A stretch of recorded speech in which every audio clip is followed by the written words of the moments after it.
이명박 전 대통령의 검찰 출석을 바라보는 지역민들의 시선은 차갑습니다. 이 전 대통령은 여수 엑스포 개최와 인연이 많지만 지역민 가운데 동정론을 찾기는 쉽지 않습니다. 전남에서는 처음 여수의 국제교육원이 들어섰습니다. 다문화과정 지원과 글로벌 인재 육성을 위한 국제교육원은 이용자만 한 해 2만여 명이 넘어서 지역경제 활성화에 기여할 것으로 보입니다. 여수 산단 내 한 업체에서 하루 사이 화재와 근로자 사망이 잇따랐습니다. 오늘은 대림산업 폭발 사고 발생 5년째 되는 날로 산단 사고를 막기 위한 근본적인 대책 마련이 요구되고 있습니다. 구급차에서 환자가 뛰어내려 숨졌습니다. 환자를 이송하는 이 구급차에는 의료 인력이 동승하지 않았습니다. 불안한 구급 차량 이송 체계 취재했습니다. 네, 시청자 여러분 안녕하십니까? 여수 MBC 뉴스데스크입니다. 이명박 전 대통령 검찰 출석에 시민들의 이목이 집중된 하루였습니다. 여수 엑스포 개최 당시 대통령이라는 우리 지역과는 특별한 인연이 있지만 시민들의 시선은 곱지 않았습니다. 박광수 기자가 보도합니다. DJ 정부 당시 청사진이 구축되고 참여정부를 거치며 틀이 구체화된 여수 엑스포. 하지만 6년 전 세계의 이목이 모아졌던 개막식의 주인공은 MB였습니다. 2012 여수 세계 박람회를 개막을 선언합니다. 개막 직전 엑스포 홍보관 방문과 KTX 개통 기념식, 엑스포 개막식 참석이 이어지며 MB는 지역을 가장 많이 찾았던 대통령 중 한 명이었습니다. 하지만 이로부터 6년 뒤 검찰 출석을 바라보는 시민들의 반응에서 MB 동정론을 찾아보기는 어려웠습니다. 우리 여수 시민도 다 지금 MB를 구속을 시켜야 된다 하는 쪽으로 지금 많이 말씀 많이 하고 계시네요. 특히 MB 정부가 엑스포를 주관했던 해양수산부를 폐지하면서 정부 불복종 운동까지 벌어졌던 악연도 다시 거론되고 있습니다. 역시 시민들의 우려 그대로 엑스포 예산도 삭감이 돼서 규모가 더 확실히 줄었잖아요. 축소가 돼버렸잖아요. 대통령의 5번째 검찰 출석을 바라보는 안타까운 심정은 지역에서도 여전했습니다. 많이 부끄럽고 정말 경제적으로는 이렇게 훌륭한 나라가 됐는데 정치도 발전이 돼서 철저하게 수사하고 법대로 처분하라. 냉정한 시민 정서 속에서 엑스포 대통령의 이미지는 이미 사라진 듯 보였습니다. MBC 뉴스 박광수입니다. 6월 지방선거를 앞두고 후보자들의 선거 행위가 일부 제한됩니다. 전남선거관리위원회는 내일부터 국회의원과 지방의원의 의정활동 보고회와 출판기념회 등 공정선거에 영향을 미칠 수 있는 행위들이 제한된다고 밝혔습니다. 선관위는 또 공직선거법에 따라 시기별로 금지 제한 행위가 다르게 제시돼 있다며 후보자와 유권자들의 주의를 당부했습니다. 6월 지방선거 예비후보자 등록이 진행되고 있는 가운데 더불어민주당 소속 후보가 가장 많은 것으로 나타났습니다. 중앙선거관리위원회에 따르면 현재까지 집계된 예비후보자 등록 결과 전국 2008곳의 선거구에서 더불어민주당 소속 후보 1,693명이 등록해 여당 내 치열한 경선을 예고하고 있습니다. 전남 지역의 경우 157곳의 선거구에서 더불어민주당 소속 112명이 후보 등록을 마쳤으며 민주평화당 26명, 바른미래당 5명 순으로 집계됐습니다. 공직 사퇴 시한이 임박하면서 전남지사 선거전이 가열되고 있습니다. 김영록 농림축산식품부 장관은 오늘 장관직에서 물러나며 전남지사 선거 출마를 공식화했고 장만채 전라남도 교육관과 신정훈 전 청와대 농업비서관은 내일 전남지사 선거 출마를 선언할 예정입니다.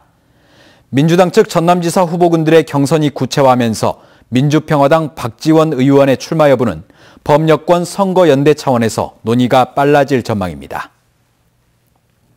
대림산업 폭발 사고 5주기인 오늘 여수 산단 내 한 업체에서 30대 근로자가 기계 장비에 맞아 숨졌습니다. 이 업체에서는 사망 사고가 나기 3시간 전에도 화재가 발생한 것으로 조사됐습니다. 문형철 기자가 보도합니다. 고무 제품을 자동으로 포장하는 장치입니다. 협력업체 근로자 32살 하모 씨가 이 기계에 맞아 쓰러진 건 오늘 낮 12시 반쯤. 멈춰있던 기계가 인근에서 청소를 하던 하 씨를 덮치면서 의식을 잃었습니다. 하 씨는 현장에서 응급조치를 받은 뒤 병원으로 옮겨졌지만 결국 숨졌습니다. 업체 측은 기계와 연결된 센서가 핫실을 제품으로 인식해 작동을 시작하면서 사고가 난 것으로 보고 있습니다. 해당 설비는 현재 그 당시에 가동을 하지 않던 설비였고요. 또 주변에 이렇게 펜스가 쳐져 있어서 출입을 할 수 없는 상태였습니다. 정확한 사고 원인에 대해서는 저희나 유관 부서들하고 같이 조사 중에 있습니다. 경찰은 전력 차단 설비에 구조적인 문제가 있는지 등을 조사한 뒤 업체 측의 과실이 확인될 경우 형사 입건할 방침입니다. 한편 사망 사고가 발생하기 3시간 전 이 업체의 또 다른 공정에서도 화재가 발생했습니다. 다행히 인명피해는 없었고 신고 3분 만에 자체 진화됐지만 고무제품 500kg과 설비 일부가 불에 탔습니다. 업체 측은 공정과 제품의 특성상 불이 날 가능성을 완전하게 배제할 수 없고 조기에 진화했다고 밝혔습니다. 하지만 하루 동안 그것도 한 업체에서 2건의 안전사고가 잇따라 발생하면서 근로자와 시민들의 불안감은 또다시 반복되고 있습니다. MBC 뉴스 문형철입니다. 작업 중 폭발 사고로 17명의 사상자가 발생한 대림 참사 5주기를 맞아 각계각층에서 제도 정비를 촉구했습니다. 민중당 이성수 도지사 후보는 성명서에서 사고 이후에도 산단 근로자들은 여전히 위험에 노출돼 있다며 산단의 안전을 국가가 책임지도록 특별법이 제정돼야 한다고 주장했습니다. 전국 플랜트 건설 노조 여수지부 등의 노동자들도 오늘 희생자들을 위한 헌화식을 열고 근로자들의 안전과 작업 환경 개선의 필요성을 강조했습니다. 지난해 전남 지역 1억 원 이상 고소득 어업인이 크게 증가한 것으로 나타났습니다. 전라남도에 따르면 지난해 1억 원 이상 고소득 어업인은 2,348억가로 전년에 비해 10% 이상 늘었으며 이는 전남 지역의 수산물 생산량 증가와 김수출 호조에 따른 것으로 풀이됩니다. 특히 소득 규모별로 보면 1억에서 2억 원이 1,429억가로 가장 많았고 5억 원이 넘는 어업인도 180억가에 이릅니다. 지역별로는 완도, 진도, 해남, 여수 등의 순으로 많았습니다. 순천시가 올해 현안 사업과 관련한 국비 확보를 위해 중앙정부의 협조를 요청했습니다. 순천시는 오늘 행정안전부와 국회를 방문한 자리에서 순천만 자벌드 건립과 도로 개량 등 주요 사업 20건의 원활한 추진을 위해 580여억 원의 국비를 요청했습니다.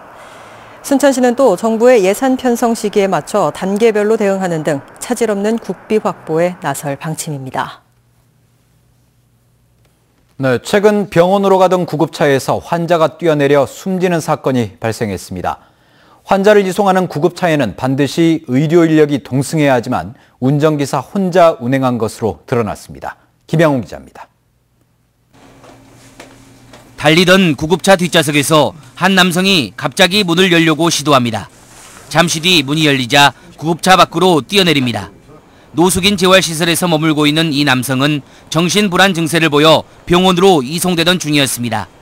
재활시설은 보호자 없이 이 남성만 병원 구급차에 태워 보냈습니다. 구급차에는 운전기사 1명뿐, 환자를 이송할 때 반드시 동승해야 하는 의료 인력은 없었습니다. 저희들한테 차량 협조를 요청할 정도라면은 그렇게까지 응급 상황이라고 판단할 수가 없었던 상황이었습니다. 그래서 운전사만 가도 되지 않을까. 그러나 응급의료법에는 구급차 등이 출동할 때 응급구조사나 의료진이 동승해야 한다고 되어 있습니다. 구급차에서 뛰어내린 54살 김모 씨는 결국 숨졌습니다. 뛰어내린 충격 때문인지 뒤따르던 차에 치여 숨진 것인지 사망 원인은 경찰이 수사하고 있습니다. 경찰은 또 병원과 노숙인 재활시설 관계자들을 불러 업무상 과실이 있었는지 여부를 조사할 계획입니다. MBC 뉴스 김양훈입니다. 공소록도에서 봉사활동을 펼쳤던 마리안느 마가렛 수녀가 전라남도 명예도민이 됐습니다.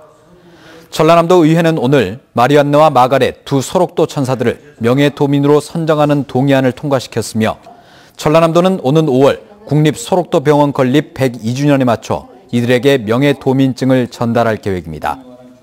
한편 고흥군과 사단법인 마리안 마가렛은 이들의 숭고한 봉사정신을 기리고 노벨평화상 후보 추천 서명운동을 위해 오늘부터 오는 22일까지 서울 용산역에서 사진전을 열고 있습니다.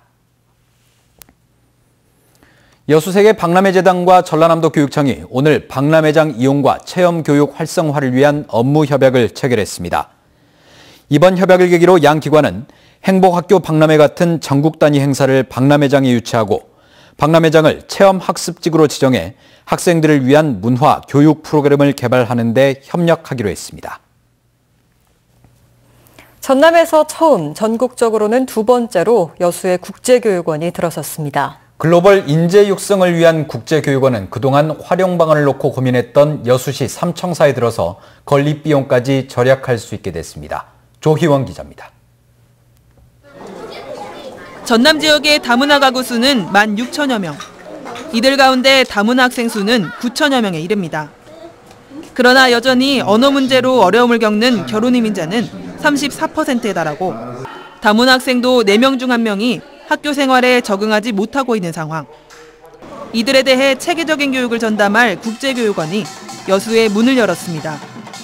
국내에 국제교육원이 들어선 건 성남에 이어 두 번째, 전남에서는 처음입니다. 교육원은 한국어 교실 등 다양한 교육 프로그램을 마련하는 데 집중할 계획입니다. 또 이동이 쉽지 않은 다문화 가구에 대한 화상 수업도 마련됩니다. 제일 큰 문제는 힘들어서라면은 한국 문화예요. 한국 문화 그리고 한국어, 한국말로 그거 제일 힘들어 생각합니다. 이런 기간은 옛날부터 생기면 좋겠다고 생각했는데요. 오늘 보니까 엄청나게 기대가 됩니다. 국제교육원은 일반 시민들에 대해서도 외국어 교육과 국제연수 등의 다양한 기회를 제공할 계획입니다. 수도권에 비해 상대적으로 외국어 교육에 소외됐던 지역민들에게는 반가운 소식이 아닐 수 없습니다. 무료로 모든 체험을 할 수 있고 또 예를 들어서 자기가 시민이 원하신다면 사이버 영어 교육이나 다문화 언어를 받을 수 있습니다. 옛 여수시 삼청사에 들어선 국제교육원의 건립 비용은 모두 350억 원. 삼청사 건물을 그대로 살리고 내부 리모델링을 통해 개원했기 때문에 건립 비용도 최소화할 수 있었습니다. 특히 한 해 교육원 이용자만 2만 3천여 명에 이를 것으로 보여 지역 경제 활성화에도 큰 도움이 될 것으로 기대됩니다. MBC 뉴스 조희원입니다. 순천시가 친환경 건축물 확대를 위해 지원 사업을 강화합니다. 순천시는 지난 2015년부터 관련 조례를 통해 태양광과 지열, 패시브하우스 건축 세대에 보조금을 지급하고 있습니다.